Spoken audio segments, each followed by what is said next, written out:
நீங்கள் பணத்துக்காக வேலை செய்கிறீர்களா, தேவனுக்காக வேலை செய்றீங்களா? தேவனுக்காக வேலை செய்யறவன் பணத்தை பெருசுபடுத்த மாட்டான், உண்மையா இருப்பான். கரெக்டா டைமுக்கு போவான், டைமுக்கு வருவான், எல்லா வேலையிலையும் உண்மையா இருப்பான், லஞ்சம் வாங்க மாட்டான். ஏன்னா அவன் யாருக்கு வேலை செய்யறான்? தேவனுக்கு வேலை செய்யறான். இன்னொருத்தன் எதுக்காக வேலை செய்யறான்? பணத்துக்காக. நான் போறேன் சம்பளம் கிடைக்குமாங்கிறதுக்காக போறேன்யா, அவ்வளவுதான்.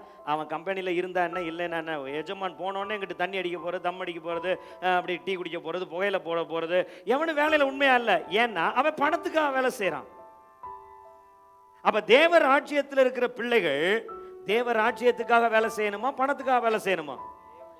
ஆமென், ஆமென், அல்லேலூயா. ஒண்ணு நீ பணத்துக்காக வேலை செய்வ, இல்லைன்னா கடவுளுக்காக வேலை செய்வ. அல்லேலூயா.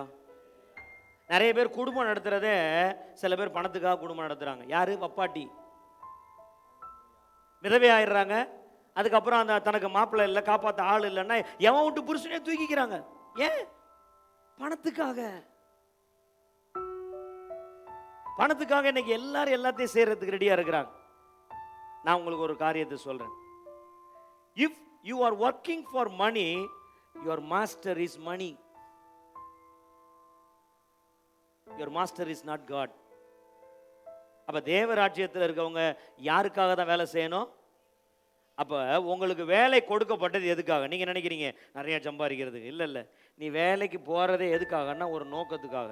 அல்லேலூயா. ஏன்னா நீ அங்கே தேவனுக்கு சாட்சியா இருக்கு, தேவனுடைய ராஜ்யத்துக்கு மகிமையா வாழ. தேவ ராஜ்யத்தில் இருக்க பிள்ளை எப்படி இருக்காங்க காமிக்கிறதுக்கு தான். வேலை இல்லாதாலும் இருந்தாலும் இல்லாவிட்டாலுமே உன்னை போஷிக்க வேண்டிய வேலை கர்த்தருடையது. அல்லேலூயா.